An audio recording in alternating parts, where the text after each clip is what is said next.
Gita press है उसको जो पुरस्कार दिया जा रहा है उसको लेकर आपकी क्या प्रतिक्रिया है? मैं भारत के यशस्वी प्रधानमंत्री नरेंद्र भाई मोदी का हृदय से बहुत बहुत साधुवाद करूंगा, धन्यवाद करूंगा।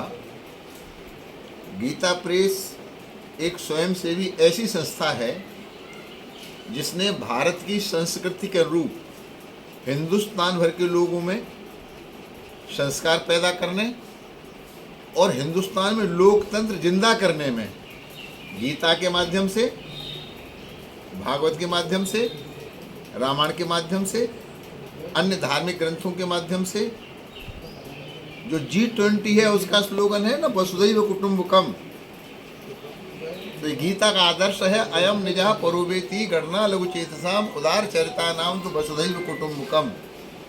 तो हम बहुत बहुत मोदी जी का हृदय से धन्यवाद करते हैं, परंतु यहीं पूरे विपक्ष की भर्त्सना करते हैं। विपक्ष ने गीता प्रेस का कचूमर निकालने में अपने कार्यकाल में कोई कसर नहीं छोड़ी, और आज मोदी जी ने जब उनको पुरस्कार दिया तो मोदी जी की आलोचना, सरकार की आलोचना, प्लस गीता प्रेस की आलोचना, ये जनता है, सब देख रही है।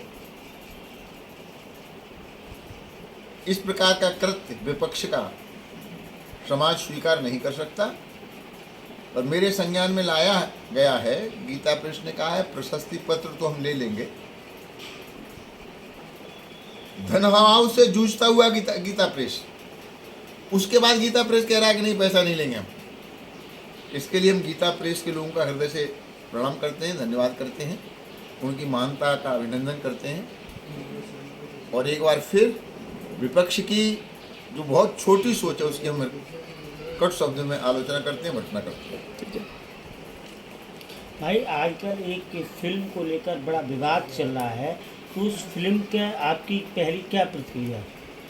आज फिल्म को लेके काफ़ी विवाद चला, हमारे यहाँ भी लोगों ने बहुत पूछा, और वो विरोध सारे देश में बहुत बड़ा हुआ। तो आज पुरुष फिल्म के जो निर्माता लोग हैं उन्होंने कहा हम इसमें संशोधन करेंगे, जो भी विवादित बयान हैं या बातें हैं, विवादित स्लोगन हैं, हम उनको निकालेंगे। अच्छी बात है कि फिल्म निर्माताओं ने अपनी गलती को स्वीकार कर लिया। भाई, आजकल एक बात को लेकर बड़ा देश में चर्चा हो रही है, कॉमन सिविल कोड की। इस पर आपकी क्या प्रतिक्रिया है और आप क्या चाहते हैं? क्योंकि लोगों की जो मांग है कि कॉमन सिविल कोड एक कानून होना चाहिए, इस पर आप क्या कहेंगे? देखिए, बाबा भीमराव अंबेडकर जो संविधान के निर्माता हैं, वो भी चाहते थे कि भारत में एक विधान, एक निशान, एक कानून होना चाहिए। तो समान आचार संहिता देश की मांग है। भारत विश्व का सबसे बड़ा लोकतांत्रिक राष्ट्र है। अगर मैं इन शब्दों में कहूँ कि लोकतंत्र की माँ है भारत, हम लोकतंत्र के माध्यम से अन्य देशों को जीना सिखा रहे हैं, और हमारे लोकतंत्र की प्रशंसा अमेरिका भी भूल भूल कर रहा है। ऐसे में लोकतंत्र की रक्षा के लिए समान आचार संहिता लाना आवश्यक ही नहीं, अपरिहार्य है, अनिवार्य है। और मैं आपके चैनल के माध्यम से सरकार से निवेदन करना चाहूँगा कि जितनी जल्दी हो सके उतनी जल्दी ये कानून बनना चाहिए। भाई, मोदी सरकार को 9 साल पूरे हो गए हैं, और उसको लेकर आपकी पार्टी जो है वो घूम रही है और वो बता रही है कि 9 साल में हमने क्या किया है। तो आप ऐसे किन कार्यों को मानते हैं कि 9 साल में जो मोदी सरकार ने जो काम किए हैं वो मील का पत्थर है, जिनको लेकर आप जो 24 के चुनाव में जाएंगे तो मतदाता आपकी ओर देखेंगे? देखिए, मैं नए भाई मोदी का हृदय से धन्यवाद करूंगा। आप सबकी पत्रकारिता का भी लंबा समय हो गया। चुनाव में नेता तब जाते हैं जब पानी सिर से उतर जाता है, चुनाव की घोषणा हो जाती है, और जब जनता खिंचाई करती है तो साहब वोटरों से कहते हैं जूता मार लो, वोट दे दो। लेकिन ये पहली सरकार है, 1 साल अभी शेष है। मोदी जी ने अपने हर एमएलए को, हर एमपी को, हर मंत्री को, राज्य मंत्री को, कैबिनेट मंत्री को, और अपने नगर पालिकाओं के मेयरों को, चेयरमैन को, मतलब सारे के सारे लोगों को जनता के पास भेज दिया कि 9 साल का हिसाब दे के आओ। कि 9 साल में हमने क्या किया, कुछ रह गया तो पूछ करके आओ। मानना मोदी जी का यह है कि मैं प्रधान सेवक हूं और हम लोग छोटे छोटे सेवक हैं और जनता मालिक है, तो सेवक का काम जनता को हिसाब देना बनता है। तो भारत के प्रधान सेवक ने अन्य सभी सेवकों से आग्रह किया है कि जनता मालिक है, 9 महीने में तुमने क्या किया, हमने क्या किया, प्रदेश ने क्या किया, केंद्र ने क्या किया, एमएलए ने क्या किया, एमपी ने क्या किया, मंत्री ने क्या किया, आपने अपने क्षेत्र में क्या किया, इस सबका सब हिसाब देकर आइए। और ये भी निर्देश किया गया कि हर एक विधायक अपने क्षेत्र में प्रेस करेगा। 9 साल का हमारा काम तो बताएगा ही, लेकिन 9 साल में तुमने क्या किया ये भी आपको बताना पड़ेगा। तो हिंदुस्तान में ये पहली बार हो रहा है और जनता गदगद है कि कोई हिसाब देने के लिए आया है। और इस परिप्रेक्ष्य में अगर कहीं कुछ कमी रह गई है तो वो जानकारियां हमको प्रतिवेदन के रूप से मिल जाती हैं। मुख्यमंत्री को होगा तो उन्हें लिखा जाएगा, प्रधानमंत्री को होगा तो उन्हें लिखा जाएगा। और बड़ी बात यह है कि मोदी जी के ऑफिस से, भाजपा कार्यालय से निरीक्षण हो रहा है कि आप गए कि नहीं गए। सरल पोर्ट पर डाला कि नहीं डाला, मोदी ऐप पर डालने, वो सब मानी नहीं हो रही है पूरी की पूरी। इतनी पारदर्शी सरकार मैंने अपने राजनीतिक कार्यकाल में कभी नहीं देखा। तो पहले तो मोदी कहते थे न खाऊंगा न खाने दूंगा, अब समझ में आता है क्यों कहते थे। न बैठूंगा न बैठने दूंगा, न खाऊंगा न खाने दूंगा। मतलब हर एक एमएलए, एमपी, मंत्री सबको लगा रखा है राष्ट्र सेवा में। तो ये बहुत बड़ा काम है ताकि हम जब चुनाव में जाएं 1 साल बाद तो हम जनता से कह सकें कि भैया हम तो हिसाब पहले ही दे गए थे। उसी दृष्टि को लेकर के सबका साथ, सबका विकास, सबका विश्वास, सबका प्रयास, ये जो हमने किया है वो जनता में बताने के लिए निकले हैं। और आप कहें कि कोई 1, 2, 3, 4, 5 मील का पत्थर ऐसा बता दीजिए। जब से देश आज़ाद हुआ कश्मीर नासूर था भारत के लिए।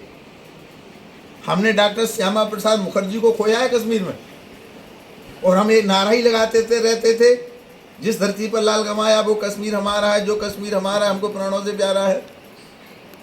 और फारूक अब्दुल्ला जैसे लोग, कांग्रेस के बड़े नेता,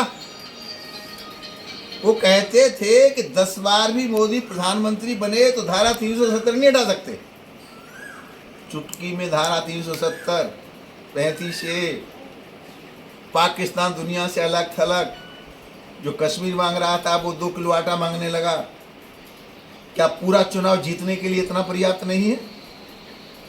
वो हैदराबादी ओबीसी, अयोध्या में ईंट मंदिर के नाम पर ईंट नहीं रखी जाएगी, और 24 जनवरी को तो उद्घाटन होने वाला है। क्या ये पर्याप्त नहीं है? बाबा विश्वनाथ का मंदिर, महाकाल का मंदिर, विंध्यवासिनी का मंदिर, मथुरा का चंद्रोदय मंदिर। इसके अलावा आप लोग पत्रकार हैं, बहुत दौड़ते होंगे। हिंदुस्तान में जो NH बने हैं, आज में पहली बार कानपुर से एटा आया। बड़ा भ्रम था इस रोड को लेके। पहले तो आज तक तो मैं दिल्ली से ही एटा आता रहा, पर आज मैंने तय कर लिया कि एटा जब मुझे कभी आना होगा तो कानपुर से आऊंगा। 3 घंटे में बिना पेट का पानी हिले, कहीं कोई व्यवधान नहीं। तो सारे देश में NH और राष्ट्रीय राजमार्ग के साथ राज्य के जो मार्ग हैं, एक ऐसा जाल बिछाया है, कोई एक नहीं है किसी क्षेत्र में। जब से देश आजाद हो, जितने सिलेंडर सरकार ने दिए, मोदी जी ने उतने 9 साल में दे दिए। किसान सम्मान निधि के लिए आंदोलन नहीं हुए, लेकिन 6,000 रुपया किसान के खाते में फटाक से। शौचालय के लिए कोई आंदोलन करने के लिए नहीं आया, ये मोदी की सोच थी। प्रधानमंत्री जनधन योजना के खातों के लिए आंदोलन नहीं हुआ, जैसे कुछ लोग आंदोलन करने के लिए सड़क पर बैठ जाते हैं, ये मोदी की सोच थी। मोदी एक गरीब का बेटा है, गरीब के दर्द को समझता है। उसके आधार पर जितने, अब ये आयुष्मान कार्ड, अब आप समझते हैं कोई गरीब आदमी 10,000 रुपये भी इलाज के लिए नहीं, और जिसके पास आयुष्मान कार्ड है, किसी भी हॉस्पिटल में चले जाओ 5 लाख का इलाज, तो मैं क्या बताऊं क्या नहीं बताऊं, आप तो एक दो पूछ रहे थे। ठीक। जन्म से लेके मृत्यु पर्यंत 25 तक सबको छत देने का संकल्प, 25 तक टीबी मुक्त भारत बनाने का संकल्प। भगवान करे मोदी जी को हमारी उम्र भी लगे, हजारों साल में ऐसे नेता पैदा होते हैं जो राष्ट्र के लिए जीते हैं। अब तक जो नेता थे परिवार के लिए जी रहे थे, जाति के लिए जी रहे थे, चाहे वो गांधी परिवार हो, चाहे सैफई का परिवार हो, चाहे बेन मायावती का परिवार हो, चाहे और अन्य अन्य हो। लेकिन योगी मोदी एक ऐसा परिवार है केवल राष्ट्र के लिए, तेरा वैभव अमर रहे हम दिन चार रहे न रहे। राष्ट्रवाद की राजनीति मोदी जी ने जातिवाद खत्म कर दिया, परिवारवाद खत्म कर दिया। जैसे राम के नाम से लोग तर जाते हैं, मोदी का नाम लोग पार हुए चले जा रहे हैं। अब मोदी इतना ऊंचा नाम हो गया है कि आने वाले 50 साल तक कोई विकल्प नहीं। ठीक ठीक ठीक। उधर ममता बनर्जी का कहना है कि आप बंगाल में मत लड़िए। तो ये जो विपक्ष एक दूसरे से कह रहा है कि आप यहाँ मत आइए, वो वहाँ रहिए, तो आपको क्या लगता है कि ये विपक्ष की जो ऐसे रहेगा तो ये आपके विरोध में कैसे जाएंगे? ऐसा है कि विपक्ष आपस में लड़ के मर जाएगा। मेढकों को कभी एक तराजू में रख के तौला नहीं जा सकता। एक को रखेंगे एक खुद उड़ जाएगा, एक को रखेंगे दूसरे छलांग लगा जाएगा। तो जब तक इनके पास कोई नेता ही नहीं है, पहले तो ये नेता चयन करें, फिर इकट्ठे हों कौन प्रधानमंत्री होगा, वो तो सब पता, सबको अपनी अपनी पड़ी है। ममता जी सोचती है मेरा बंगाल, केजरीवाल मेरा दिल्ली और मेरा पंजाब, तो सब लोगों को अपनी अपनी पड़ी है, देश की किसी को नहीं है। किसी को देश से लेना देना नहीं है, जनता से लेना देना नहीं है। मैं कैसे बचूं, मेरी कैसे बचे, मेरी पार्टी कैसे बचे। एक अकेला शेर है नरेंद्र भाई मोदी, जो राजनीति के लिए राजनीति में नहीं है, देश के लिए राजनीति में, राष्ट्र के लिए राजनीति में। और भारतीय जनता पार्टी राष्ट्र की राजनीति करती है। हम एमपी रहे न रहें, एमएलए रहे न रहें, मोदी जी प्रधानमंत्री नहीं रहे न रहें, लेकिन हम राष्ट्र की राजनीति को नहीं छोड़ सकते। तेरा वैभव अमर रहे हम दिन चार रहे न रहें, हम लोग राष्ट्र की राजनीति करते हैं। और यही मोदी जी का संदेश है हर एक एमएलए को, हर एक एमपी को, हर एक अपनी पार्टी के कार्यकर्ता को, कि हम लोग राष्ट्र की राजनीति के लिए राजनीति में आए हैं, परिवार, घरवार और अपनी राजनीति के लिए नहीं आए। ठीक।